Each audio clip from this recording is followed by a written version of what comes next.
Mirë se erdhët, sot do t'i futemi thellë diçkaje që quhet modeli STP i marketingut: segmentim, targetim dhe pozicionim. Mendojeni pak si shtyllën kurrizore të çdo strategjie marketingu që funksionon vërtet. Është pikërisht ky model që e transformon një biznes nga dikush që bërtet në turm në dikë që di saktësisht se me kë duhet të flas dhe çfarë duhet i thotë. Le ta nisim me një pyetje që me siguri e keni bërë dhe vetë. Pse kaq shumë reklama, kaq shumë mesazhe marketingu thjesht dështojnë? Pse duket sikur po i flasim murit? E pra, përgjigja fshihet pas një gabimi shumë themelor, një gabim që modeli STP është krijuar për ta zgjidhur një herë e njëherë. Dhe ja ku është. Ky është problemi kryesor. Kur një markë përpiqet të jetë gjithçka për të gjithë, ajo në fund nuk është asgjë për askënd. Mesazhi i saj hollohet aq shumë sa bëhet i padukshëm, i përgjithshëm, i harrueshëm.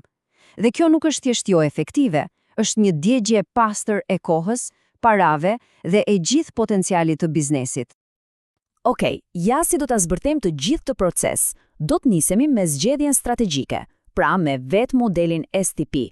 Pastaj, do të zhytemi hap pas hapi: primo, segmentimi; sekondo, targetimi; dhe në fund, pozicionimi.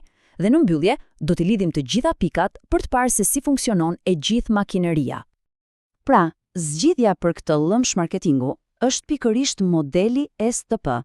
Është një proces me 3 hapa që sjell qartësi dhe fokus. Mënyra më e mirë për ta kuptuar është ta imagjinoni si një hinke. Në fillim, në pjesën e gjerë, hedhim gjithë tregun. Pastaj ndërsa zbret poshtë, hinka e ngushton fokusin ton derisa në fund del një rrezë lazer e drejtuar saktësisht aty ku duhet. E bukura e kësaj hinke është rrjedha e saj logjike. Fillon me segmentimin, ku ne praktikisht vizatojmë hartën e tregut dhe e ndajmë në territore të ndryshme. Më pas vjen targetimi, ku ne zgjedhim se cilat prej këtyre territoreve i ja vlen t'i pushtojmë. Edhe në fund, me pozicionimin, ne ngrem flamurin tonë ato territore, duke u thënë të gjithëve se kush jemi dhe pse jemi zgjedhja e duhur.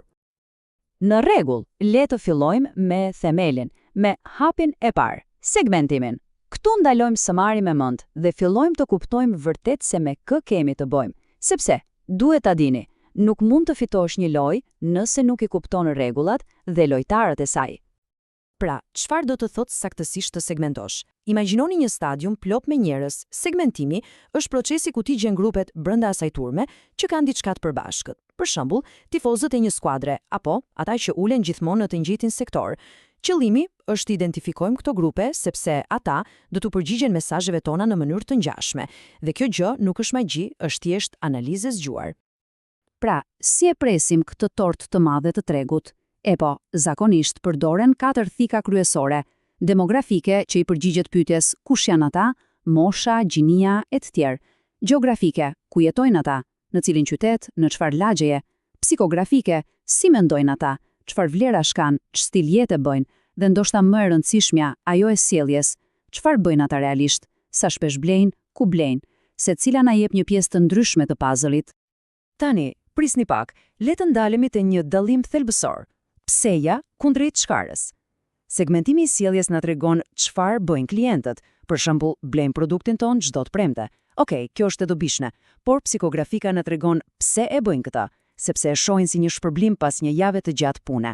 Të kuptosh këtë pse është një superfuqi, sidomos në industri si turizmi apo argëtimi, ku emocionet janë ato që drejtojnë vendimet. Por kujdes, jo çdo grup që identifikojmë është një segment i mirëfillt. Ai duhet të kalojë këtë test me 5 pika. Duhet të jetë i matshëm, a e dim sa janë, i konsiderueshëm, a ja vlen baraqirajen, i aksesueshëm, a kemi ndonjë mënyrë për të folur, i diferencueshëm, a do të reagojnë ndryshe nga të tjerët, dhe më e rëndësishmja, i veprueshëm, a mund të bëjmë diçka konkrete për ta?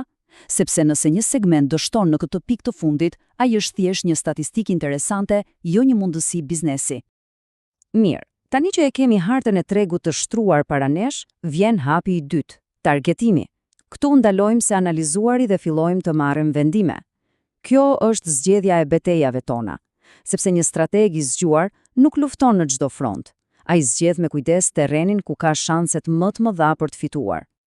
Pra, targetimi është momenti i së vërtetës. Ne i marrim të gjitha ato segmente që kemi krijuar dhe i vendosim në një lupë të madhe. Pyetja që bëjmë është, cili grup jo vetëm që na pëlqen ne, por edhe ne i pëlqejmë atij, ku përputhen më së miri forcat tona me nevojat e tyre. Këtu vendosim se ku do t'investojmë kohën, paratë dhe energjitë tona. Kjo grafik na tregon 4 mënyra kryesore për të sulmuar tregun. Mund të jemi si një kompani makinash që ka një model për familjet, një për sportistët, një tjetër për bizneset, kjo është strategjia e diferencuar. Ose mund të jemi si Ferrari, që fokusohet vetëm tek super të pasurit, kjo është strategjia e përqendruar. Mund të jemi si Netflix, që personalizon çdo gjë për çdo përdorues, kjo quhet mikromarketing. Ose mund të përpiqemi t'i shesim krip të gjithëve njësoj, që është strategjia e pa diferencuar, një strategji që sot praktikisht ka vdekur. Le ta bëjmë këtë super konkrete me shembullin e një kazinoje. Shikoni tabelën. Turistët vinë, lën para, por nuk kthehen më. Besnikëri e ulët. Lojtarët e sloteve janë shumë, por nuk shpenzojnë aq shumë secili. Por pastaj, shikoni lojtarët VIP. Janë pak në numër, por janë miniere ari. Përfitueshmëri shumë e lartë, besnikëri e lartë, përshtatje e lartë me markën. Ky nuk është thjesht një grup klientësh, ky është një aset strategjik. Vendimi për të fokusuar këtu ndryshon gjithë lojën. Dhe tani, arrim në majën e malit, hapi i tretë dhe final. Pozicionimi. Kemi zgjedhur fush betejën. Tani duhet të vendosim se si do të njihemi në atë fush betejë. Kjo nuk ka të bëjë me produktin, ka të bëjë me perceptimin. Është lufta për të zotëruar një copë stoke në mendjen e klientit. Kjo thënie duhet të jetë gërdendur me gërma të arta në murin e çdo zyre marketingu, sepse në këtë lojë nuk ka vakum, nuk ka hapësirë boshe. Nëse ju nuk e përcaktoni se kush jeni, dikush tjetër do ta bëjë për ju, qoftë tregu, qoftë konkurrentët, dhe pothuajse gjithmonë, historia që ata do t'rregojnë për ju nuk do t'ju pëlqejë as pak. Në thelb, pozicionimi i përgjigjet pyetjes më të thjeshtë dhe më të vështirë në botën e biznesit. Pse duhet të blej nga ti dhe jo nga të tjerët? Kur mendoni për siguri, ju vjen në mendje Volvo. Kur mendoni për kërkim, ju vjen në mendje Google. Ata nuk zotërojnë thjesht një produkt, ata zotërojnë një fjalë, një ide në mendjen e të gjithëve. Ky është pozicionimi në formën e tij më të lartë. Një pozicionim i fortë nuk ndodh rastësisht. Ai duhet të jetë i qartë, i bazuar në një ide të vetme, si shpejtësi apo luks. Duhet të jetë unik, askush tjetër nuk e thot më mirë. Relevant. Klienti duhet të interesojë kjo ide. I besueshëm. A mund ta ofrojmë vërtet atë që premtojmë? Edhe së fundi, konsistent. Çdo reklam, çdo email, çdo ndërveprim duhet ta përforcojë pikërisht këtë ide. Ky mund të duket si një shablon i thjeshtë, por mos u gaboni. Ky është një nga ushtrimet më të fuqishme strategjike që një biznes mund të bëjë. Ai të detyron të jesh brutalist me qartësinë tënde. Për kë saktësisht? Çfarë ofron saktësisht? Dhe pse dreqin duhet të besojmë? Le ta shohim se si funksionon në praktik. Dhe ja si duket kur plotësohet. Për punonjësit e zënë të zyrave në qendrën e Tiranës, marka jonë është zgjedhja ushqimit të shpejtë që ofron drekën më të shpejtë dhe më të freskët, sepse procesi ynë është i optimizuar për shpejtësi dhe besueshmëri. E vini re, nuk thot për njerëzit e uritur, thot për punonjësit e zënë të zyrave. Nuk premton thjesht cilësi, por shpejtësi dhe freski. Kjo është fuqia e të qenit specifik. Në rregull, i kemi parë të gjitha pjesët e motorit veç e veç. Tani ka ardhur koha t'i bashkojmë, t'i japim çelësin dhe të shohim se si ky sistem integruar funksionon në botën reale. Le t'i kthehemi kazinosës son. Shikoni se si çdo hap ndërtohet mbi tjetrin, si një zinxhir. Segmentimi thot: "Hey, lojtarët VIP janë më të vlefshmit." Targetimi përgjigjet: "Në rregull, të gjitha armët drejt tyre." Dhe pozicionimi krijon mesazhin perfekt. Për ju, lojtarët tanë më të çmuar, ne ofrojmë përvojën më të bujare dhe ekskluzive. Nuk është një seri hapash të palidhur, është një strategji e vetme e integruar dhe pandashme. Por, rruga drejt suksesit është plot me kurthe. Gabimi më i madh, të përpiqesh t'ju flasësh të gjithëve. Një tjetër gabim fatal është një pozicionim i paqartë. Fjalë si cilësi apo i mirë nuk do të thonë asgjë.